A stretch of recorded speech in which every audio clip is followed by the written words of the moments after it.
Determine ചെയ്യാൻ വേണ്ടിയിട്ടുള്ള ഒരു ടെസ്റ്റാണ് ജെർമനി ആൻഡ് ക്വഞ്ച് ടെസ്റ്റ്. അപ്പൊ അതിൽ ഇതുപോലത്തെ ഒരു സ്പെസിമെൻ എടുക്കുന്നല്ലേ. ഈ സ്പെസിമെനെ നമ്മൾ എന്ത് ചെയ്തു, ഓസ്നറ്റൈസിങ് ടെമ്പറേച്ചറിലേക്ക് നമ്മൾ ഹീറ്റ് ചെയ്തു. ഓസ്നറ്റൈസിങ് ടെമ്പറേച്ചറിൽ ഹീറ്റ് ചെയ്തതിനു ശേഷം നമ്മൾ എന്ത് ചെയ്യുന്നു, അതിനെ നമ്മൾ ഒരു ജെറ്റ് ഓഫ് വാട്ടറിന്റെ അടുത്തേക്ക് എടുക്കുന്നല്ലേ. അപ്പൊ നമുക്ക് ഇവിടെ കാണാം there is A jet of water അല്ലെ. ഇവിടെ നോക്കിയേ, ജെറ്റ് ഓഫ് വാട്ടർ ഉണ്ട്. ഈ വാട്ടർ നമ്മൾ എവിടെ സ്ട്രൈക്ക് ചെയ്യുന്നു, ആ റോഡിന്റെ ആ 25.4 mm ഡയമീറ്റർ അല്ലെങ്കിൽ 100 mm ലെങ്ത്തിൽ ആ റോഡിന്റെ ഒരു 1 എൻഡിലേക്ക് നമ്മളത് സ്ട്രൈക്ക് ചെയ്യുന്നു, jet of water. Okay, at about room ടെമ്പറേച്ചറിലുള്ള വാട്ടർ ആണ് നമ്മൾ സ്ട്രൈക്ക് ചെയ്യുന്നത്. അപ്പോൾ ഓൾറെഡി ഈ സ്പെസിമെൻ എന്താണ്, ഓസ്നൈറ്റ് റേഞ്ചിൽ ഹൈ ടെമ്പറേച്ചറിലാണുള്ളത്. അപ്പോൾ നമ്മൾ വാട്ടർ സ്ട്രൈക്ക് ചെയ്യുമ്പോൾ നമ്മളോട് സംഭവിക്കുന്നത് ഒരു ക്രഞ്ചിങ് എഫക്റ്റ് ആണ് അല്ലെ. ഇപ്പൊ ക്രഞ്ചിങ് എഫക്ട് ചെയ്യുമ്പോൾ നമുക്കറിയാം ആ റോഡിന്റെ ഏറ്റവും എൻഡ് പൊസിഷനിൽ എന്ത് ചെയ്യും, അത് ഹാർഡൻ ചെയ്യാൻ വേണ്ടി തുടങ്ങും, അത് മാർട്ടൻസൈറ്റ് ഫോർമേഷൻ ചെയ്യാൻ വേണ്ടി തുടങ്ങും. ഗോയിങ് ടുവാർഡ്സ് ദി അപ്വേർഡ്, അല്ലെങ്കിൽ അതിന്റെ ലെങ്ത് വൈസ് നമ്മൾ മൂവ് ചെയ്യുമ്പോൾ അവിടെ ഹാർഡൻ ചെയ്യുന്ന റേറ്റ് കുറവായിരിക്കും. കാരണം അതിന്റെ ഒരറ്റത്ത് മാത്രമാണ് നമ്മൾ വാട്ടർ വന്നിട്ട് സ്ട്രൈക്ക് ചെയ്യുന്നത് അല്ലെ. അപ്പൊ അതിന്റെ മുകളിലേക്ക് ഞാനിപ്പോ വരക്കുന്ന ഫിഗറിലാണ്, ഞാൻ മുകളിലേക്ക് പോകുന്നതനുസരിച്ച് അതിന്റെ ഹാർഡ്നെസ് കുറഞ്ഞു വരും, അല്ലെങ്കിൽ അതിന്റെ ഹാർഡനബിലിറ്റി കുറഞ്ഞു വരും. ഓക്കെ, സോ ഈ ഹാർഡനബിലിറ്റി ഡിറ്റർമൈൻ ചെയ്യാനുള്ള ഒരു എക്സ്പെരിമെന്റ് ആണ് Germany and quench test.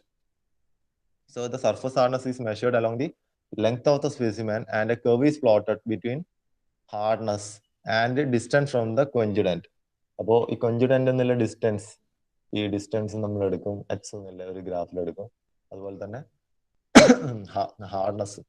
Okay, so A curve is plotted between this hardness and the distance from the quenchant. അപ്പൊ ഹാർഡ്നെസ് നമ്മൾ എങ്ങനെയാണ് മെഷർ ചെയ്യുന്നത്? ഹാർഡ്നെസ് നമുക്ക് ഓരോ മെറ്റീരിയൽ ഹാർഡ്നെസ് നമ്മളെടുത്ത് three materials. One is a steel, ഒരു സ്റ്റീലിന്റെ ഒരു കട്ടി എൻ്റെ കയ്യിലുണ്ട്. Likewise one brass and bronze, ഒരു ബ്രോൺസിന്റെയും ഒരു ബ്രാസിന്റെയും ഒരു സ്റ്റീലിന്റെയും മെറ്റീരിയൽ എൻ്റെ കയ്യിലാണ്. നിങ്ങളിപ്പോൾ സ്ട്രെങ്ത് ഓഫ് മെറ്റീരിയൽസ് ലാബ് ചെയ്യുന്നുണ്ടല്ലോ, S3 സ്ട്രെങ്ത് ഓഫ് മെറ്റീരിയൽസ് ലാബിൽ ചെയ്യുന്ന ഒരു എക്സ്പെരിമെന്റ് ആണ് നിങ്ങൾ ചെയ്യുമ്പോൾ, നിങ്ങൾ കോളേജിലേക്ക് വരുമ്പോൾ നിങ്ങൾക്ക് കാണാം, ഒരു എക്സ്പെരിമെന്റ് ആണ് ഈ hardness determination, determine the hardness of the given specimen. നിങ്ങൾക്ക് തന്ന സ്പെസിമെൻ ഞാൻ പറഞ്ഞ പോലെ സ്റ്റീലിന്റെ സ്പെസിമെൻ ഉണ്ടാവും, ബ്രാസിന്റെ സ്പെസിമെൻ ഉണ്ടാവും, ബ്രോൺസിന്റെ സ്പെസിമെൻ ഉണ്ടാവും, ചിലപ്പോൾ അലൂമിനിയം സ്പെസിമെൻ ഉണ്ടാവും. സോ ഈ ഡിഫറെന്റ് സ്പെസിമെന്റെയും ഹാർഡ്നെസ് വാല്യൂ എത്രയാണ് കണ്ടുപിടിക്കാനാണ് നമ്മൾ ഈ ഹാർഡ്നെസ് ഡിറ്റർമിനേഷൻ ഈ ടെസ്റ്റ് ചെയ്യുന്നത്. അതിൽ നമ്മൾ കുറെ ടെസ്റ്റേഴ്സ് ഉപയോഗിക്കുന്നുണ്ട്. നമുക്ക് ടെസ്റ്റ് ചെയ്യണമെങ്കിൽ നമുക്ക് ടെസ്റ്റ് ചെയ്യാൻ വേണ്ടി ഒരു എക്യുപ്മെന്റ് വേണം അല്ലെ. അങ്ങനെ ഉപയോഗിക്കുന്ന ടെസ്റ്റർ ആണ് ഒന്ന് ബ്രിണൽ ഹാർഡ്നെസ് ടെസ്റ്റർ ഉണ്ട്, നമ്മുടെ കോളേജിൽ അതുണ്ട്, നമ്മൾ അത് വെച്ചിട്ട് ചെയ്യുന്നുണ്ട്. അതുപോലെ തന്നെ റോക്ക്വെൽ ഹാർഡ്നെസ് ടെസ്റ്റർ ഉണ്ട്. ഓക്കെ, അതുപോലെ തന്നെ വിക്കേഴ്സ് ഹാർഡ്നെസ് ടെസ്റ്റർ ഉണ്ട്. ഇതൊക്കെ നമ്മുടെ കോളേജിലുണ്ട്. ഈ മൂന്നും വെച്ചിട്ട് നമുക്ക് ഈ പറയുന്ന സ്പെസിമെൻ മെറ്റീരിയൽസിന്റെ ഹാർഡ്നെസ് ഡിറ്റർമൈൻ ചെയ്യാൻ വേണ്ടി പറ്റും. ഓക്കെ, സോ ഓൾറെഡി നമ്മളടുത്ത് നമ്മൾ എന്ത് ചെയ്യും, ഈ ഗ്രാഫ് നമ്മൾ പ്ലോട്ട് ചെയ്യുന്നുണ്ടല്ലേ. എന്താണ് ഈ രണ്ട് ഫാക്ടേഴ്സ് വെച്ചിട്ട്, അതൊന്ന് hardness of the specimen and distance from the quenched end. നമുക്ക് എന്ത് കിട്ടും, അപ്പോൾ നമുക്ക് റിസൾട്ടിങ് ഒരു കർവ് കിട്ടും. അതിന്റെ പേരാണ് Germany curve or ഹാർഡനബിലിറ്റി curve. Germany curve or ഹാർഡനബിലിറ്റി curve. ഇതുപോലത്തെ ഒരു കർവാണ് നമുക്ക് കിട്ടുന്നത്. റൈറ്റ് അതിന്റെ എച്ച് ആക്സിൽ നമുക്ക് എന്തുണ്ടെന്നത്, distance from the quenched end Y ആക്സിസിൽ RC വാല്യൂ, ഹാർഡ്നെസ് വാല്യൂ നമുക്ക് കിട്ടും. ഡിഫറെന്റ് മെറ്റീരിയൽസിന്റെ കർവ് നമുക്ക് പ്ലോട്ട് ചെയ്യാൻ വേണ്ടി പറ്റും. Okay, so this Jominy curve could be used for comparing hardenability between various steels. Different സ്റ്റീൽസിന്റെ ഹാർഡനബിലിറ്റി കമ്പയർ ചെയ്യാൻ വേണ്ടി നമുക്ക് ജെർമനി കർവ് യൂസ് ചെയ്യാം. Again after drawing the Jominy curve, horizontal line is drawn. അല്ല, ഇവിടെ ഒരു ഹൊറിസോണ്ടൽ ലൈൻ നമുക്ക് കാണാം. Horizontal line is drone at HRC 50. RC എന്ന് റെപ്രസെന്റ് ചെയ്യുന്നത് ഹാർഡ്നെസിന്റെ വാല്യൂ ആണ് കേട്ടോ. ചിലപ്പോൾ HRC എന്ന് റെപ്രസെന്റ് ചെയ്യാം, അല്ലെങ്കിൽ RC എന്ന് റെപ്രസെന്റ് ചെയ്യാം. ഹാർഡ്നെസ് നമ്പറിനെയാണ് റെപ്രസെന്റ് ചെയ്യുന്നത്. HRC 57 എന്ന് വെച്ചാൽ 50% മാർട്ടൻസൈറ്റ് സ്ട്രക്ചറിലുള്ള ഒരു മെറ്റീരിയലിന്റെ HRC 57 ആയിരിക്കും. 50% മാർട്ടൻസൈറ്റ് ഒരു മെറ്റീരിയൽ സ്ട്രക്ചർ HRC 57 ആയിരിക്കും. So, after drawing the Germany curve, a horizontal line is drawn as shown in the figure to meet the Germany curve at a particular point.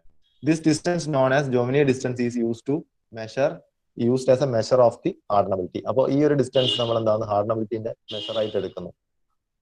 Okay, ഓരോ curve അനുസരിച്ച്, ഓരോ material ഓരോ curve അനുസരിച്ച് ഈ ഒരു distance ആണ് ഹാർഡനബിലിറ്റി depth അല്ലെങ്കിൽ ഹാർഡനബിലിറ്റി measure ആയിട്ട് നമ്മൾ എടുക്കുന്നത്. Again, this hardenability is dependent mainly upon the amount of alloying elements present in the steel. ഓരോ സ്റ്റീലിലെ alloying elementsന്റെ പ്രസൻസ് എത്രയാണോ, അത് പെർസെന്റേജ് എത്രയാണോ, അതിനൊക്കെ hardenability ഡിപ്പെൻഡ് ചെയ്യുന്നുണ്ട്. Again, it will depends on other factors like composition, homogeneity, grain size. Okay, അപ്പൊ ഇതിനൊക്കെ അത് depend ചെയ്യുന്നത്. അപ്പോൾ ഹാർഡനബിലിറ്റി ഇല്ല സെപ്പറേറ്റ് ക്വസ്റ്റൻ ആയിട്ട് ചോദിക്കാം, ഇമ്പോർട്ടന്റ് ആണ്. ഷോർട്ട് ആൻസർ ടൈപ്പ് ആയിട്ട് ചോദിക്കാം. ജൊമിനി ആൻഡ് കൊഞ്ച് ടെസ്റ്റ് അതും ചോദിക്കാം. സിമ്പിൾ ആണ്, നിങ്ങൾക്ക് ഒന്ന് ടെസ്റ്റ്. അപ്പോൾ നിങ്ങൾ എപ്പോഴും ഇതിന്റെ ടെസ്റ്റിന്റെ സെറോക്സ് ഞാൻ തരുന്നുണ്ട്. ഇതിന്റെ ക്യാപ്സ്യൂൾ ടെസ്റ്റിന്റെ തന്നെ സെറോക്സ് ഞാൻ തരുന്നുണ്ട് മൊഡ്യൂൾ വൈസ്. നിങ്ങൾ ആ ടെസ്റ്റ് തന്നെ വായിക്കുക. കാരണം അത് പഠിച്ചാൽ മാത്രമേ നിങ്ങൾക്ക് അതിന്റെ കുറച്ച് പെർസെന്റേജ് എഴുതാൻ വേണ്ടി പറ്റും. ഓക്കെ, അപ്പോൾ ടെസ്റ്റ് തന്നെ വായിക്കുക. എന്നാൽ മാത്രമേ നിങ്ങൾക്ക് ക്ലിയർ ആയിട്ട് കൺസെപ്റ്റ് കിട്ടും. ഷോർട്ട് നോട്ട്സിൽ നിങ്ങൾക്ക് ഉള്ളത് മെയിൻ പോയിന്റ്സ് മാത്രമേ തരുന്നുള്ളൂ. അപ്പൊ നിങ്ങൾ ടെസ്റ്റ് വായിച്ചിട്ട് മാത്രം ഷോർട്ട് നോട്ട്സ് പഠിക്കുക. കാരണം നിങ്ങൾക്ക് കണ്ടിട്ടുണ്ടെങ്കിൽ നിങ്ങൾ ഇതിന്റെ സ്റ്റാൻഡേർഡ് ടെസ്റ്റ് ഒക്കെ വായിക്കണം. സ്റ്റാൻഡേർഡ് ടെസ്റ്റ് ഒക്കെ പറഞ്ഞാൽ എല്ലാ ചാപ്റ്റേഴ്സും നിങ്ങളെ മൊഡ്യൂളിലെ സിലബസിലുള്ള എല്ലാ പോർഷൻസും സെയിം ടെസ്റ്റിൽ അവൈലബിൾ അല്ല. ഡിഫറെന്റ് ടെക്സ്റ്റ് ബുക്ക് നോക്കാം. പക്ഷെ ഈ ഒരു ജോസാർ ഒരു ടെസ്റ്റ് ഞാൻ നിങ്ങൾക്ക് തരുന്നുണ്ടല്ലോ, അതിൽ ശരിക്കും ഇത് K2 സിലബസ് ബേസ് ചെയ്തിട്ടുണ്ടാക്കിയ ടെസ്റ്റ് ആണ്. ടെസ്റ്റ് വായിച്ച് തന്നെ നിങ്ങൾ പഠിക്കണം. അതുപോലെ ടെസ്റ്റ് ഫിഗർ നിങ്ങൾ റെഫർ ചെയ്യണം. ആ ഫിഗർ ആണ് നിങ്ങൾ എക്സാമിന് വരക്കേണ്ടത്. അപ്പൊ അത് നീറ്റ്നെസ്സിൽ വരക്കണം. നിങ്ങൾ ഇപ്പൊ കഴിഞ്ഞ സീരീസ് എക്സാമിന് ഫിഗർ എല്ലാവരും തോന്നിയ പോലെ വരച്ചിട്ടുള്ളത്. നിങ്ങൾ ആർക്കോ വേണ്ടിയിട്ടാണ് എക്സാം എഴുതിയത്. അപ്പോൾ ഇനി അങ്ങനെ ഉണ്ടാവാൻ പാടില്ല. കാരണം എന്താ വെച്ചാൽ അങ്ങനെ ചെയ്തിട്ട് കാര്യമില്ല. കാരണം നിങ്ങൾ ഒന്നാമത് നമ്മൾ ഓൺലൈൻ ക്ലാസ് ആണ്. ഇതിന്റെ ഇടയിലാണ് നമുക്ക് പരസ്പരം കാണാണ്ടാന്ന് പഠിപ്പിക്കുന്നത്. നിങ്ങളും കൂടി വിചാരിക്കാണ്ട് നമുക്ക് നിങ്ങൾക്ക് വിജയിക്കാൻ വേണ്ടി പറ്റൂല. ഫൈനലി ഇതിങ്ങനെ നിങ്ങൾക്ക് അറിയാം, നിങ്ങളെ പുതിയ സ്കീം അനുസരിച്ചിട്ട് നിങ്ങൾക്ക് ഈ ചാൻസസ് എല്ലാം കുറവാണ് അല്ലെ. നിങ്ങൾക്ക് ചാൻസസ് എല്ലാം കിട്ടുന്നത് കുറവാണ് നിങ്ങളെ പുതിയ 2019 സ്കീം അനുസരിച്ചിട്ട്. അപ്പൊ നിങ്ങളെ കാര്യം നിങ്ങൾ തന്നെ നോക്കുക. ഇപ്പൊ എല്ലാത്തിനും സപ്ലിമെന്ററി എക്സാം കോളേജിൽ നടക്കുന്നുണ്ട്. ഡെയിലി രാവിലെ ഉച്ചയ്ക്ക് ഇപ്പൊ എക്സാം ഉണ്ട്. കോവിഡ് പ്രോട്ടോകോൾ വെച്ചിട്ട് തന്നെ എക്സാം നടക്കുന്നത്. അപ്പൊ അതിലൊന്നും ഒരു പ്രശ്നവുമില്ല.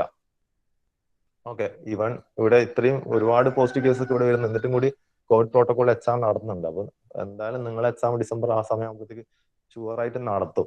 എക്സാം ഉണ്ടാവില്ല എന്നുള്ളൊരു ധാരണ ഒരിക്കലും പാടില്ല. അപ്പൊ ഇന്ന് മുതലേ പഠിച്ച് ഇപ്പൊ ഡെയിലി പഠിച്ചാൽ മാത്രമേ നിങ്ങൾക്ക് അവസാനം ആകുമ്പോഴത്തേക്ക് അത് അല്ലെങ്കിൽ അവസാനം നമുക്ക് വലിയ കുന്നുപോലെ ആയി കളയും. അപ്പോൾ ഡെയിലി നിങ്ങൾ പഠിക്കുക. നിങ്ങളിപ്പോ കംപ്ലീറ്റ് വീട്ടിലാണ്, അവിടെ നല്ല ഫുഡൊക്കെ കഴിച്ചിരിക്കുന്നതാണ്. കുറച്ച് സമയം പഠിക്കാൻ വേണ്ടി ഉപയോഗിക്കുക.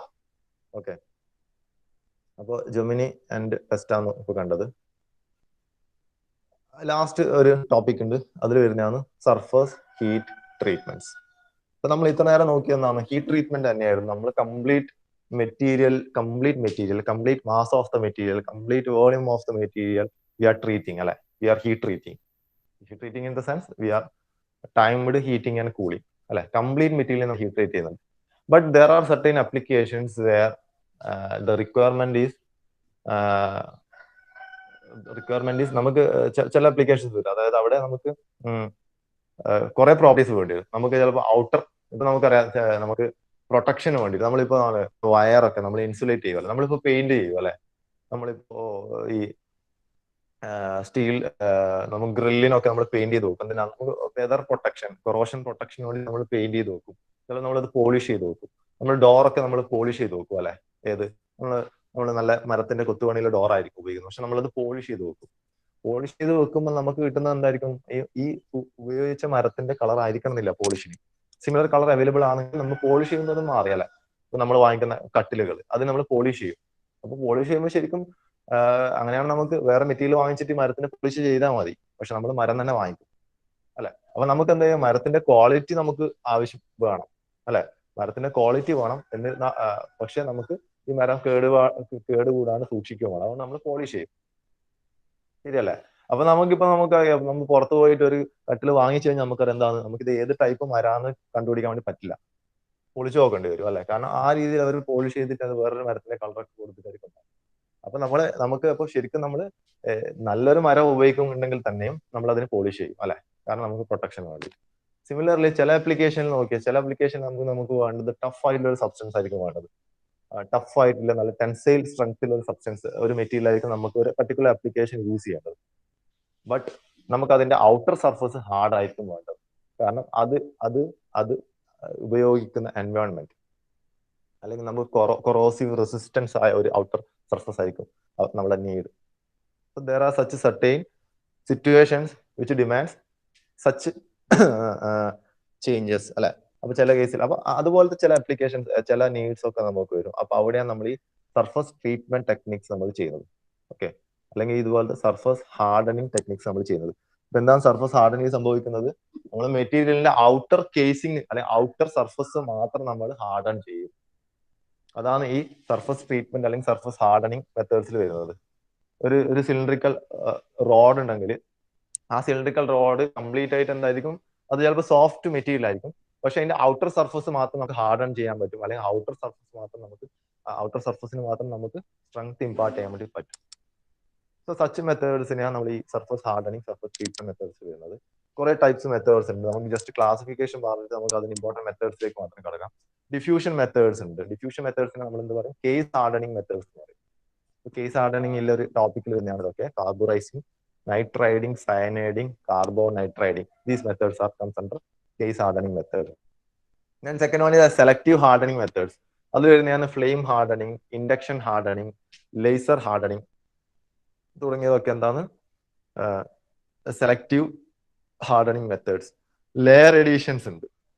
സെപ്പറേറ്റ് ലെയർ ഡെപ്പോസിറ്റ് ചെയ്യുക, physical vapour deposition, chemical vapour deposition, thermal spraying, നമുക്ക് ഫൈനൽ മെറ്റൽ കോട്ടിംഗ് ഉണ്ട്. വേറൊരു മെറ്റലിന്റെ കോട്ട് നമ്മൾ ചെയ്യും അല്ലെ. ഓരോ മെറ്റലിന് ഓരോ ടൈപ്പ് പ്രോപ്പർട്ടീസ് ആയിരിക്കും. ഒരു പർട്ടിക്കുലർ മെറ്റൽ, മാസ് ഓഫ് മെറ്റലിന്റെ മുകളിൽ വേറൊരു മെറ്റലിന്റെ കോട്ടിങ് മാത്രം നമ്മൾ ചെയ്യും. ഓക്കെ, അപ്പൊ അത് ഒരു ട്രീറ്റ്മെന്റ്. അപ്പൊ നമുക്ക് ഇതിൽ ചിലത് മാത്രമേ പഠിക്കാനുള്ളൂ. നമ്മൾ പഠിക്കാനുള്ള അതിന്റെ വെച്ചൊരു ക്ലാസിഫിക്കേഷൻ ഉണ്ട്. എങ്ങനെയാണ്, based on whether the process makes a change in the composition of the material at the surface or not. ഇപ്പൊ പറഞ്ഞ പ്രോസസ്സിൽ some process will make the change in the composition. ചില പ്രോസസ് എന്താണ് ആ മെറ്റീരിയലിന്റെ കോമ്പോസിഷനിൽ ചേഞ്ച് വരുത്തും. ചില പ്രോസസ്സ് എന്താണ് കോമ്പോസിഷൻ ചേഞ്ച് വരുത്തില്ല, ജസ്റ്റ് അതിന്റെ മുകളിൽ ഒരു ലെയർ ഡെപ്പോസിറ്റ് ചെയ്യുക മാത്രമേ ചെയ്യൂ.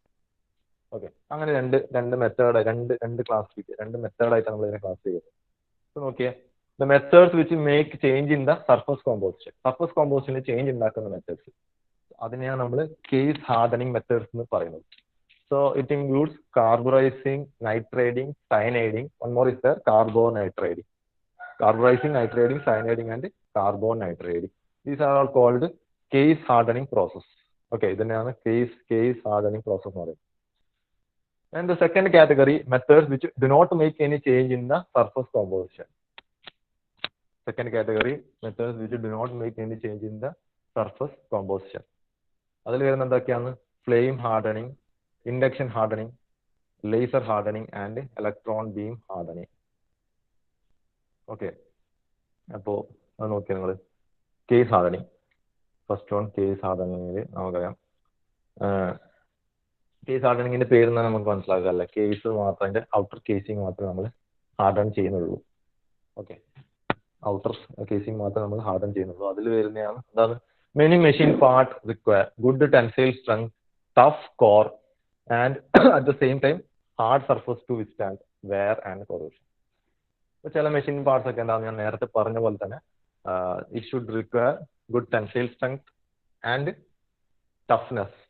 The core should be very tensile and tough, but at the same time it demands a harder outer surface, so that it can withstand wear and corrosion.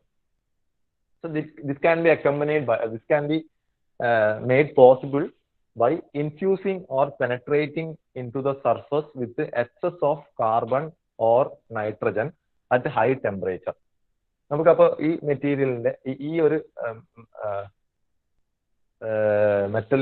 ഈ ഒരു മെറ്റീരിയലിന്റെ ഈ ഒരു പാർട്ടിന്റെ, ഈ ഒരു മെഷീൻ പാർട്ടിന് നമുക്ക് എന്ത് വേണം, ഔട്ടർ സർഫസ് മാത്രം ഹാർഡൻ വേണം അല്ലെ, ഹാർഡ്നെസ് കൂട്ടണം. ഇന്നർ സർഫസിലാണെങ്കിൽ ടഫ്നെസ്സും ടെൻസൈൽ സ്ട്രെങ്ത്തും ഒക്കെ വേണം. പക്ഷെ ഔട്ടർ സർഫസ് അതർ പ്രൊട്ടക്ഷന് വേണ്ടിയിട്ട്, വേറൊന്ന് പ്രൊട്ടക്ട് ചെയ്യാൻ വേണ്ടിയിട്ട്, വേറുണ്ടാവാതിരിക്കാൻ അല്ലെ, വേറെ റെസിസ്റ്റൻസ് കിട്ടാൻ വേണ്ടിയിട്ട്, അല്ലെങ്കിൽ കൊറോഷൻ റെസിസ്റ്റൻസ് കിട്ടാൻ വേണ്ടി ഔട്ടർ കേസിങ് മാത്രം നമ്മൾ ഹാർഡൻ ചെയ്യണം. So what we are doing, we are penetrating carbon and nitrogen on the surface that particular part or that particular machine part at high temperature. So that process is called case hardening. Case hardening ചെയ്യുമ്പോൾ നമുക്ക് എന്താ കിട്ടുന്നത്, outer സർഫസിൽ എന്താണ്, carbides അല്ലെങ്കിൽ nitrate formation ഉണ്ടാവും അല്ലെ. Iron കാർബൈഡും iron nitrate form ചെയ്യും. അയൺ ആണ് നമ്മൾ സ്റ്റീൽ അല്ലെ, സ്റ്റീൽ അയൺ ആണ്. അപ്പോൾ അതിൽ കാർബൈഡ് നൈട്രേറ്റ് ഫോം ചെയ്യും. അതെന്താണ്, കാർബൈഡ് നൈട്രേറ്റ് നമുക്കറിയാം ഹാർഡസ്റ്റ് സബ്സ്റ്റൻസ് ആണ്. So there are different techniques used in case hardening: carburizing, nitriding, cyaniding and carbonitriding. One by one നോക്കിയാൽ ഫസ്റ്റ് വൺ കാർബറൈസിങ്. കാർബറൈസിംഗ് എന്താ ചെയ്യുന്നത് വെച്ചാൽ, we are impregnating or we are penetrating the surface of a steel compound with carbon to the desired value. നമുക്ക് എത്രയാണോ വേണ്ട, എത്ര ഡെപ്തിലാണോ this case hardening വേണ്ടത്, അത്രയും ഡെപ്തിലേക്ക് നമ്മൾ എന്ത് ചെയ്യും, കാർബൺ പെനട്രേറ്റ് ചെയ്യും. Okay, so So we will get a tough inner core and a hard outer core. Example like gears, pins, pistons, camshafts, ഇതൊക്കെ നമ്മൾ ചെയ്യുന്നത് carburizing മെത്തേഡിലാണ്. So it is capable of absorbing shock loads as well as resisting wear and abrasion. Toughness കൂടിയതുകൊണ്ട് അതിന് shock loads ഒക്കെ impact loads ഒക്കെ അതിനെ absorb ചെയ്യാൻ വേണ്ടി പറ്റും. At the same time outer casing hard ആയതുകൊണ്ട് it can resist wear and abrasion. Okay, process എങ്ങനെയാണ്? Heating of steel in contact with the carbon rich substance above critical temperature for a prolonged duration. The carbon penetrates into the steel to form a solid solution on the outer surface. Actually ഇവിടെ ചെയ്യുന്നത് വെച്ചാൽ നമ്മുടെ കയ്യിലൊരു container ഉണ്ട്. ഇത് general ആയിട്ടുള്ളൊരു explanation ആണ് ഞാൻ പറഞ്ഞത്. ഒരു കണ്ടെയ്നർ ഉണ്ട്, ആ കണ്ടെയ്നറിനുള്ളിൽ നമ്മൾ സ്പെസിമെൻ ഫിക്സ് ചെയ്ത് വെച്ചിട്ടുണ്ട്. ഇതാണ് നമ്മളെ സ്പെസിമെൻ. ഓക്കെ, ഈ കണ്ടെയ്നറിനെ കംപ്ലീറ്റ് ആയി നമ്മൾ ഹീറ്റ് ചെയ്യിക്കുന്നുണ്ട്. ഒരു വല്ല തെർമൽ മെത്തേഡ്സ് ഉപയോഗിച്ച്, നമ്മൾ ഇൻഡക്ഷൻ അല്ലെങ്കിൽ ഇലക്ട്രിക് മെത്തേഡ് ഉപയോഗിച്ച് നമ്മൾ ഈ കണ്ടെയ്നറിനെ ഹീറ്റ് ചെയ്യിക്കുന്നു. ഓക്കെ, ഹീറ്റ് ചെയ്യുമ്പോൾ സ്വാഭാവികമായിട്ട് എന്താണ് സ്പെസിമെനും ഹീറ്റ് ചെയ്യപ്പെടും അല്ലെ. സോ അതിലേക്ക് നമ്മൾ എന്ത് ചെയ്യുന്നു? നമ്മൾ അതിലേക്ക് കാർബൺ ആറ്റംസിനെ കടത്തി വിടുന്നു. ഓക്കെ, കാർബൺ ആറ്റംസിനെ കടത്തി വിടുന്നു. കാർബൺ ആറ്റം അപ്പോൾ എന്ത് ചെയ്യും? ഇതിന്റെ സർഫസിൽ മാത്രം റിയാക്ഷൻ സംഭവിച്ച് സർഫസിൽ മാത്രം ഒരു കാർബൈഡ് ഫോർമേഷൻ ഉണ്ടാക്കുന്നു. ഈ മെറ്റീരിയലിന്റെ സർഫസിൽ പറഞ്ഞാൽ സർഫസ് കംപ്ലീറ്റ് ആയിട്ട് ഹാർഡൺ ചെയ്ത ഒരു കാർബൈഡ് ഫോർമേഷൻ വരും കേസിൽ മാത്രം. ഓക്കെ, റിമൈനിങ് പുറത്തേക്ക് വരും അല്ലെ. അപ്പൊ അവിടെ നമുക്ക് കിട്ടുന്ന ഔട്ടർ കേസിംഗ് മാത്രം ഹാർഡ് ആയിട്ടുള്ള ഒരു മെറ്റീരിയലിന്റെ കേസിംഗ് മാത്രം ഹാർഡായിട്ട് നമുക്ക് കിട്ടും. അതിന്റെ എത്ര ഹാർഡ്നെസ് ഡെപ്ത് വേണമെന്നുള്ളതൊക്കെ നമ്മൾ ഇതിന്റെ ടൈമും ടെമ്പറേച്ചറും മാറ്റി നമുക്ക് വാരി ചെയ്യാൻ പറ്റും. അപ്പൊ ഈ കാർബറൈസിംഗ് തന്നെ 3 ടൈപ്സ് നമുക്ക് ചെയ്യാം. First one is solid carburising, second one gas carburising or liquid carburising. അങ്ങനെയാണ് ഇത് മാറുന്നത്. നമ്മൾ ഉപയോഗിക്കുന്ന ഈ കാർബണേഷ്യസ് മെറ്റീരിയൽ നമുക്ക് കാർബറൈസിംഗ് നമുക്ക് കാർബൺ വേണം. അപ്പൊ കാർബണിൽ ഈ മെറ്റീരിയൽ ഏതാണോ, സോളിഡ് ആണോ ലിക്വിഡ് ആണോ ഗ്യാസ് ആണോ, based on that it is divided into pack carburizing or solid carburizing, gas carburizing and liquid carburizing. So solid carburizing substances like petroleum, coke, charcoal or the carbonates of barium, calcium or sodium are used. The steel object is cleaned and placed in a closed chamber. നേരത്തെ പറഞ്ഞ ഒരു closed chamber figure ഇവിടെ കാണിക്കുന്നുണ്ട്. Steel component is placed in a closed chamber. The chamber is heated to a desired temperature value of duration 850 to 900 degree സെൽഷ്യസിലേക്കാണ് നമ്മൾ heat ചെയ്യുന്നത് അല്ലെ. Temperature to about 5 to 10 hours. Carbon gets penetrated or soaked into the surface of the steel. അപ്പൊ ഈ carbon ഇതിന്റെ മുകളിൽ പെനെട്രേറ്റ് ചെയ്യും അല്ലെ, കേസിലേക്ക് മാത്രം. പെനെട്രേഷനോന്റെ ടൈം നോക്കിയേ, only 0.1 millimeter per 1 hour. 1 hour നമ്മളിത് കടത്തി വിടുമ്പോൾ 0.1 mm മാത്രമേ അതിലേക്ക് പെനെട്രേറ്റ് ചെയ്യുന്നുള്ളൂ. സോ അപ്പൊ അതിന് അത്രയും സമയം വേണം അല്ലെ. നമുക്കപ്പോ 0.1 mm ആണ്. അപ്പോൾ 1 mm കിട്ടണം നമ്മൾ 10 hour അല്ലെ. 10 hour വെച്ചാൽ മാത്രമേ നമ്മൾ 1 mm കിട്ടുന്നുള്ളൂ. 10 hour. The depth of soaking depends on the time of exposure. അതാണ് ഇപ്പോൾ പറഞ്ഞത്. നമുക്ക് കൂടുതൽ ഡെപ്ത് വേണമെങ്കിൽ കൂടുതൽ സമയം വെക്കേണ്ടി വരും. And also this process, using this process, the material can absorb carbon up to 1.2%. Initially 1%-ക്കാളും കുറവായിരിക്കും കാർബൺ ഉണ്ടാല്. കാരണം നമ്മളിത് എപ്പോഴും ചെയ്യുന്നത് ലോ കാർബൺ സ്റ്റീൽസിലാണ് ചെയ്യുന്നത്. കാരണം ഔട്ടർ കേസിംഗ് മാത്രം നമുക്ക് ഹാർഡൻ ചെയ്യേണ്ടത്, ഇന്നർ നമുക്ക് ടഫായിട്ട് വേണം. ടഫായിട്ട് അല്ലെങ്കിൽ ഡക്റ്റൈലായിട്ട് ഇന്നർ സർഫസ് ഉണ്ടെങ്കിൽ അത് ലോ കാർബൺ സ്റ്റീൽ ആയിരിക്കും. അപ്പോൾ ലോ കാർബൺ സ്റ്റീൽസിന്റെ ഔട്ടർ സർഫസ് ഹാർഡൻ ചെയ്യിക്കാനാണ് നമ്മൾ ഇത് യൂസ് ചെയ്യാറല്ലേ. So it can absorb a carbon maximum of 1.2%. Other features are its expense is minimal capital expense ആണ് നമുക്ക് ഇതിലുള്ളത്. And also it is practicable when only a few small parts require case hardening at one time. അപ്പോൾ number of parts കുറവുള്ള സമയത്താണ് ഇത് കുറച്ചും കൂടി practical ആയിട്ട് നമുക്ക് യൂസ് ചെയ്യാൻ വേണ്ടി പറ്റുന്നത് പാക്ക് കാർബറൈസിംഗ്. അപ്പോൾ കാർബറൈസിംഗ് ആണ് 3 ടൈപ്സ് ഉണ്ട്: solid or pack carburizing, liquid carburizing and gas carburizing. അപ്പോൾ പാക്ക് കാർബറൈസിംഗിന്റെ ഫിഗർ ആണ് കാണിക്കുന്നത്. Okay, hope you are clear this. Second one is gas carburizing. Gas carburizing നമ്മൾ ഉപയോഗിക്കുന്ന കാർബണേഷ്യസ് മെറ്റീരിയൽ നേരത്തെ നമ്മൾ ഉപയോഗിച്ച സോളിഡ് ആണെങ്കിൽ here we are using a gas അല്ലെ. ഹൈഡ്രോ കാർബൺസ് ആണ് നമ്മൾ ഇവിടെ യൂസ് ചെയ്യുന്നത്, like methane, propyne, butyne or other carbon monoxide etc. അപ്പോൾ ഹൈഡ്രോ കാർബൺസ് ആണ്. Instead of carbonaceous solid material we are using a gaseous hydrocarbons like methane, propane etc. So ഈ hydro carbons decompose ചെയ്തിട്ട് എന്താണ് carbon ആയിട്ട് മാറുന്നുണ്ട് അല്ലെ. this carbon deposited on the surface. Depending on the gas, we can vary the thickness of the or the depth of the case to be hardened. Examples like the ball and roller bearings, pins and axles, these all are case hardened by using gas carburizing method. So ഇവിടെയും ഇത് heat ചെയ്യുന്നത് എത്രയാണ് temperature ഓസ്മറ്റൈസിങ് ടെമ്പറേച്ചറിലേക്ക് heat ചെയ്യുന്നുണ്ട് about 820 to 980 degree സെൽഷ്യസിലേക്ക് heat ചെയ്യുന്നുണ്ട് അതിനുശേഷമാണ് നമ്മൾ carbon pass ചെയ്യുന്നത്. Okay. The advantages of gas carburizing over pack carburizing. Pack carburizing means it is solid carburizing.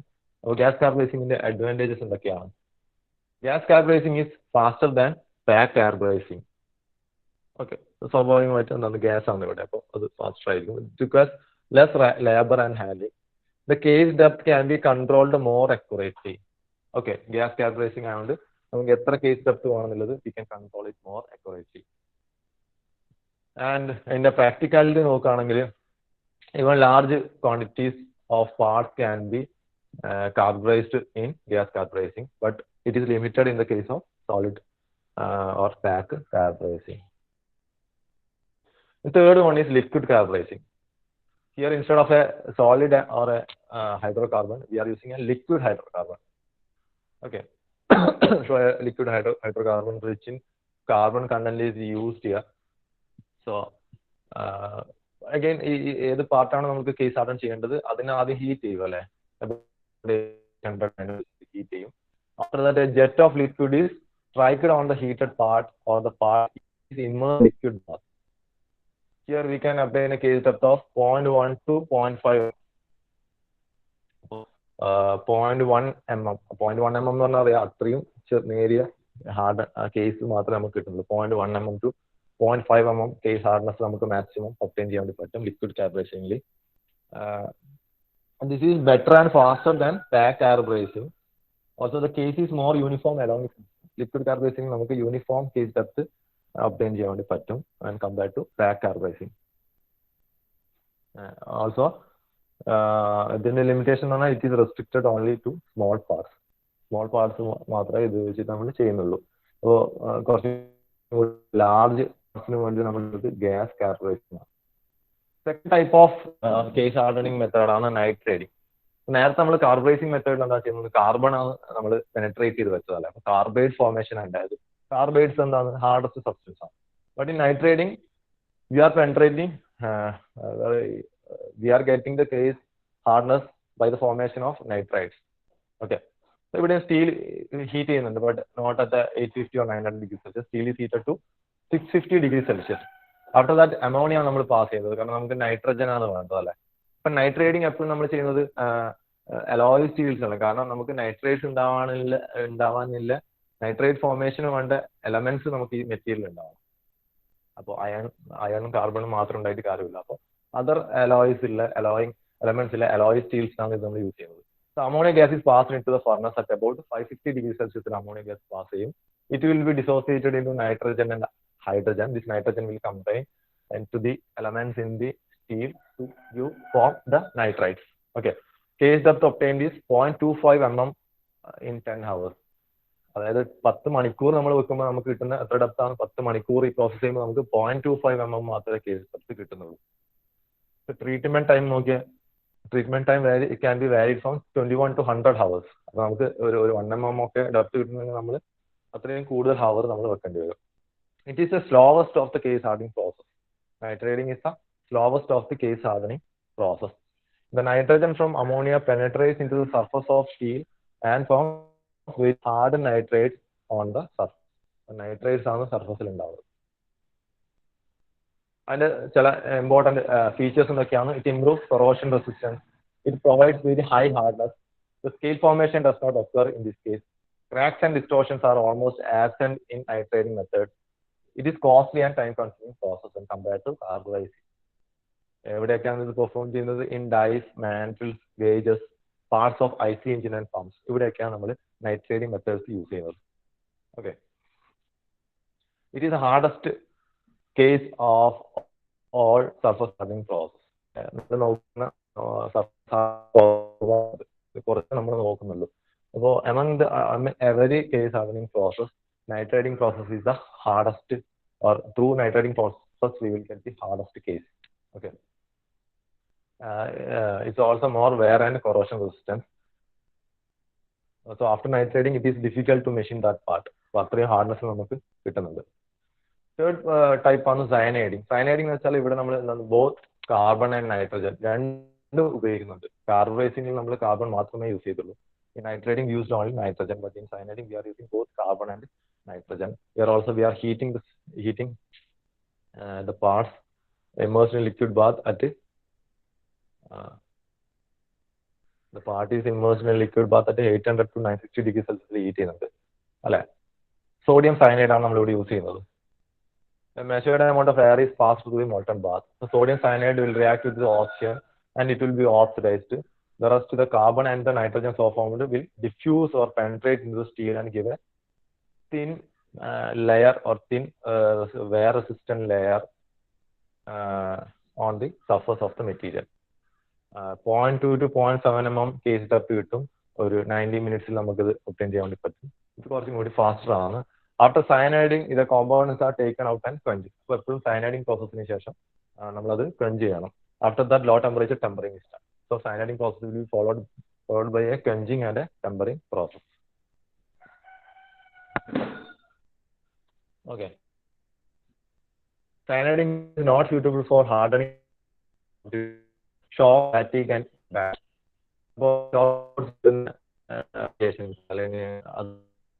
Static load in the case, operation ചെയ്യൂല. Inexpensive case ആണ്. Inexpensive ആണ് cyaniding. Again, one more is there. It is carbonitrading. Carbonitrading is similar to cyaniding process. So it is similar ആണ്. പക്ഷെ ഇവിടെ നമ്മൾ എന്താ use ചെയ്യുന്നത്? Ammonia plus hydrocarbons കൂടി നമ്മൾ ഇവിടെ യൂസ് ചെയ്യുന്നുണ്ട്. അവിടെ നമ്മൾ സയനൈഡ് സോഡിയം സയനൈഡ് ആണ് യൂസ് ചെയ്യുന്നത്. ഇവിടെ നമ്മൾ ഹൈഡ്രോകാർബൺസ് പ്ലസ് അമോണിയ നമ്മൾ യൂസ് ചെയ്യുന്നത്. സെയിം കാർബൺ ആൻഡ് നൈട്രജൻ തന്നെയാണ് നമ്മൾ ഇവിടെ പെനിട്രേറ്റ് ചെയ്യുന്നത്. Also, carbonitrading also will is followed by a quenching and a tempering process. So here we are obtaining good surface hardenability, good wear resistance and corrosion resistance, and these hardenability, wear resistance, corrosion resistance will be better than carburizing process. So ഇതൊക്കെയാണ് different case hardening process. Surface hardening പ്രോസസ്സിൽ വരുന്ന ഒന്നാണ് case hardening process. അതിനുശേഷം surface ഹാർഡനിങ്ങിൽ ഒരു 3 types of selective hardening പ്രോസസ്സും കൂടി വരുന്നുണ്ട്. അതിൽ വരുന്ന പ്രോസസ്സാണ് flame hardening, induction hardening, laser hardening, electron beam hardening, അങ്ങനെ കുറച്ച് പ്രോസസ്സ്. അതാണ് ഈ ചാപ്റ്ററിന്റെ ലാസ്റ്റ് വരുന്നത്. അതിൽ നോക്കാം flame hardening process. Some areas of a component is heated above critical temperature by oxyacetylene flame and simultaneously quenched by spraying under water. ഈ figure കണ്ടാൽ നിങ്ങൾക്ക് മനസ്സിലാവും ഫ്ലെയിം ഹാർഡനിങ് എങ്ങനെയാണ് ചെയ്യുന്നത് അല്ലെ. ഫ്ലെയിം നമുക്ക് എന്താ ആദ്യം എന്താ ചെയ്ത് സർഫസ് മാത്രം ഹാർഡൻ അല്ലെ, ഫ്ലെയിം കൊണ്ട് ഹാർഡൻ ചെയ്തുകൊണ്ട് പോയി അല്ലെ. അപ്പൊ ആ സർഫസ് മാത്രമേ ഹാർഡൻ കിട്ടുന്നുള്ളൂ. തൊട്ടുപുറകെ ഒരു വാട്ടർ ജെറ്റ് കൊണ്ട് അതിനെ ചെയ്തുകൊണ്ട് പോയി. അപ്പൊ നമുക്ക് എന്ത് ചെയ്യണം, ആ മെറ്റീരിയലിന്റെ സർഫസ് മാത്രം നമുക്ക് ഹാർഡൻ ചെയ്ത് കിട്ടും. ഇതിന്റെ ഒരു ഇമ്പോർട്ടൻസ് അല്ലെ, ഇതിന്റെ ഒരു അഡ്വാൻറ്റേജ് പറയുന്നത് നമുക്ക് ആവശ്യമുള്ള പാർട്ട് മാത്രം നമുക്ക് ഹാർഡൻ ചെയ്യാൻ വേണ്ടി പറ്റും. കംപ്ലീറ്റ് ഹാർഡൻ ചെയ്യണം, നമുക്ക് ഒരു പർട്ടിക്കുലർ ഏരിയ മാത്രമേ ഹാർഡൻ ചെയ്യണമെങ്കിൽ അത് മാത്രം നമുക്ക് ഹാർഡൻ ചെയ്യാം. So hardened case depends on temperature of the flame, heating time, temperature of the cooling water, and time elapsed between heating and cooling. ഇപ്പോൾ പറഞ്ഞ ഈ ഫാക്ടേഴ്സ് ഒക്കെ ഡിപ്പെൻഡ് ചെയ്തിട്ടായിരിക്കും നമുക്ക് കിട്ടുന്ന final hardening, depth hardening, quality. Okay. Use for local hardening of compounds such as gear tooth, cams, machine tools, cutting tools, ഇവിടെയൊക്കെയാണ് നമ്മൾ flame hardening ചെയ്യുന്നത്. Process is cheap and the equipments are portable type. Okay. അപ്പൊ process ഇത്ര തന്നെയാണ്. ആദ്യം ഓക്സിഅസെറ്റിലീൻ flame വെച്ചിട്ട് നമ്മൾ heat ചെയ്യും. അതിനെ ഫോളോ ചെയ്തിട്ട് ഒരു വാട്ടർ ജെറ്റ് വെച്ചിട്ട് നമ്മൾ ചെയ്യും. അപ്പൊ നമുക്ക് അവിടെ ഹാർഡൻ സർഫേസ് കിട്ടും. Advantages: very rapid and method for providing deep cases up to about 6 mm വരെയുള്ള ഡീപ് കേസസ് ഒക്കെ നമുക്ക് ഇതിൽ ഒബ്റ്റെയിൻ ചെയ്യാം. Zone hardening is possible. ഞാൻ നേരത്തെ പോലെ ഒരു പർട്ടിക്കുലർ സോണിൽ മാത്രം നമുക്ക് ഹാർഡൻ ചെയ്യാൻ പറ്റും. Suitable for hardening of large and bulky parts. Even large parts can be hardened here. Disadvantage പറയുന്നത് എന്താണ്? The depth of heat penetration into the metal is very difficult to control accurately. എത്ര depth വരെ നമുക്ക് harden ചെയ്യാൻ എന്നുള്ളത് control ചെയ്യാൻ വേണ്ടി ബുദ്ധിമുട്ടാണ് അല്ലെ. Only certain steels can be hardened by this method. എല്ലാ സ്റ്റീൽസും നമുക്ക് ഹാർഡൻ ചെയ്യാൻ പറ്റില്ല. Only certain steels can be hardened by this flame hardening method. Applications: gear teeth, cylindrical pins, lathe bed, cam surfaces, engine push rod, etc. Sprocket teeth. ഇതൊക്കെ നമ്മൾ flame hardening ചെയ്ത് നമുക്ക് hardness കൂട്ടാൻ വേണ്ടി പറ്റും. Second type of selective hardening is the induction hardening.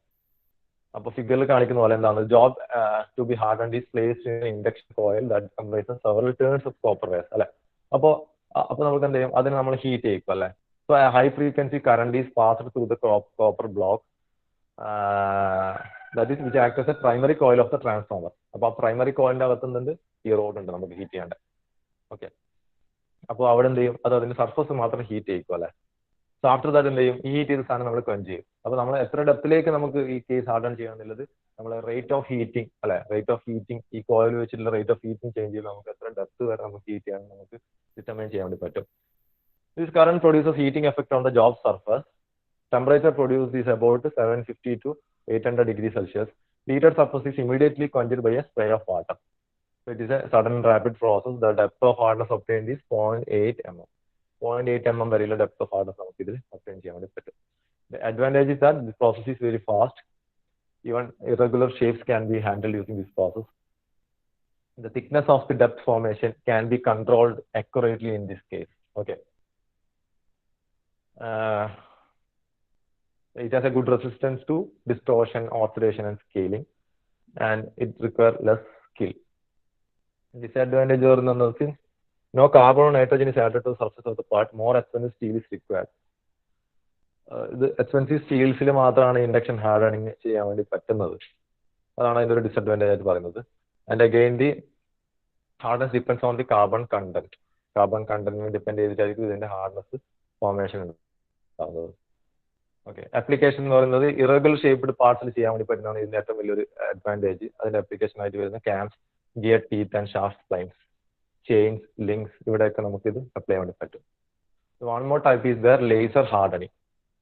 അപ്പോൾ നമ്മൾ ഇവിടെ ഉപയോഗിക്കുന്ന ഹീറ്റിംഗ് ടെക്നിക്ക് പറയുന്നത് ലേസർ ഹീറ്റിംഗ് ആണ് ഉപയോഗിക്കുന്നത്.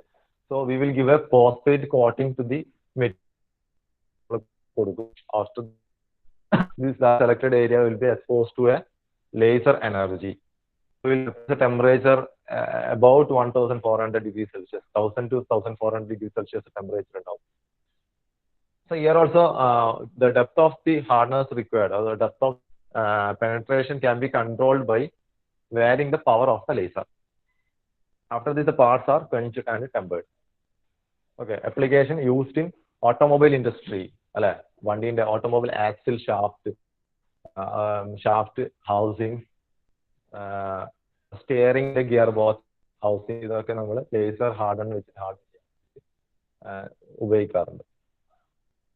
One more is the last one, electron beam hardening. So it is also similar to laser beam hardening. Instead of laser beam, we are using a high energy electron here. A beam of high energy electron source ആണ് നമ്മളുടെ heating source ആയിട്ട് use ചെയ്യുന്നത്. So അവിടെ അത് heat ചെയ്യും, അതിനെ ഓസ്മറ്റൈസ് ചെയ്യും അല്ലെ, ഓസ്മറ്റൈസിങ് റേഞ്ചിലേക്ക് അതിനെ ഹീറ്റ് ചെയ്യും ഏത് ഇലക്ട്രോൺ ബീംസ്. ആഫ്റ്റർ ദാറ്റ് എന്ത് ചെയ്യും, we will quench it. So after quenching we will get a hardening. Precise hardening possible on electron beam hardening. Depth of hardening is about 0.1 to 1.5 mm വരെ depth of hardening നമുക്ക് obtain ചെയ്യാൻ പറ്റും. ഇതിന്റെ advantage പറയുന്നത് extremely low hardening distortions കുറവാണ് compared to other surface hardening methods, and energy consumption is low when compared to other hardening methods. അപ്പോൾ ഇത്രയും കൂടി ആവുമ്പോൾ നിങ്ങളെ ഈ തേർഡ് മൊഡ്യൂളിന്റെ കംപ്ലീറ്റ് ആയി. ഇത്രയും ഭാഗങ്ങളാണ് തേർഡ് മൊഡ്യൂളിൽ ഉള്ളത്. ബാക്കിയൊക്കെ നിങ്ങളുടെ കയ്യിലാണ്, നിങ്ങൾ പഠിക്കുന്നത് പോലെ ഉണ്ടാവും ബാക്കി നിങ്ങളുടെ മാർക്കും കാര്യങ്ങളും. പക്ഷെ ഞാൻ പറഞ്ഞല്ലോ, ഫസ്റ്റ് സീരീസ് ഞാൻ നോക്കിയതനുസരിച്ചിട്ട് നിങ്ങളെല്ലാവരും ആർക്കോ വേണ്ടിയിട്ട് എക്സാം എഴുതിയ പോലെയാണുള്ളത്. ഓക്കെ, എല്ലാവരും ഒന്ന് മൈക്ക് ഓൺ ചെയ്തേ. അപ്പൊ എന്താണ് ഈ ഇതിന്റെ കാര്യം ഞാൻ ചോദിക്കുന്നത്, എക്സാമിന്റെ കാര്യം. നിങ്ങൾ എല്ലാവരും ഒരു ഇൻട്രസ്റ്റും ഇല്ലാണ്ട് എഴുതിയ പോലെയാണ്. നിങ്ങൾ വീട്ടിൽ നിന്ന് എഴുതുന്നതാണ്. നിങ്ങൾക്ക് ഓൾറെഡി ടൈം ടേബിൾ തന്നിട്ടുണ്ട്, നിങ്ങൾക്ക് വേണ്ട മെറ്റീരിയൽ തന്നിട്ടുണ്ട്. എല്ലാവരും വെറുതെ ഒരു ലാഘവത്തിൽ ആർക്കോ വേണ്ടിയിട്ട് അത് എഴുതാൻ പോലും നിങ്ങൾക്ക് മടി. സാധനം ഉണ്ട് എന്നിട്ട് എഴുതാൻ പോലും മടി. അങ്ങനെ ശരിയാവില്ല കേട്ടോ. കാരണം ഇത് നിങ്ങളൊരു ക്ലാസ്സിൽ മാത്രമാണ് മെയിനായിട്ട് ഇങ്ങനെ ഒരു ഇത് വരുന്നത്. സാധാരണ നമ്മൾ ഇങ്ങനെ വീട്ടിൽ നിന്ന് ഒരു എക്സാം എഴുതേണ്ട ഒരു ഓപ്ഷൻ കിട്ടിക്കഴിഞ്ഞാൽ എല്ലാവരും എക്സാം എഴുതി വെക്കാനല്ല ശ്രമിക്കല്. എല്ലാവരും കേസ് നിങ്ങളത് കംപ്ലീറ്റ് സ്റ്റുഡൻസ് 1-2 ആൾക്കാർ മാത്രമാണ് കുറച്ചും കൂടി അതിനൊരു ഹോണസ്റ്റ് ആയിട്ട് എഴുതിയത്. അങ്ങനെ പോയി കഴിഞ്ഞാൽ ഇത് ഫൈനലി നിങ്ങൾക്ക് തന്നെയാണ് അതിന്റെ ബുദ്ധിമുട്ട് വരിക. അപ്പൊ അത് മനസ്സിലാക്കിയിട്ട് നിങ്ങൾ ഇനി അങ്ങോട്ടേക്ക് പോവുക. Okay Sir, what happened to Rahul sir? ഏത് Rahul sir? Rahul M. Rahul സാറിന്റെ വീട്ടിൽ കുറച്ച് പോസിറ്റീവ് കേസസ് വന്നു. രാഹുൽ സാർ ഇപ്പൊ ഒരു ഫാമിലി ഞാൻ പറയായിരുന്നു. അറ്റൻഡൻസ് എടുത്തിട്ട് ഞാൻ പറയാം. Okay, sir. Okay, sir. Akash, Akhil, Amit, Present, sir. Anirudh, Present, sir. Karthik, Muhammad ലാദിൻ, Present, sir. Shahzad, Present, sir. മുക്താസിം, Muhammad Asaf, Muhammad Fardeen. Present, sir. Fardeen ഉണ്ടോ? ആ, ഫർദീൻ ഇപ്പൊ നേരത്തെ എവിടെ പോയത്? ഓക്കെ. ആ, മുഹമ്മദ് ഫത്തേഹ്. Present, sir. Present, sir. Present, sir. Okay. Nishad. Present, sir. Present, sir. Pratyush.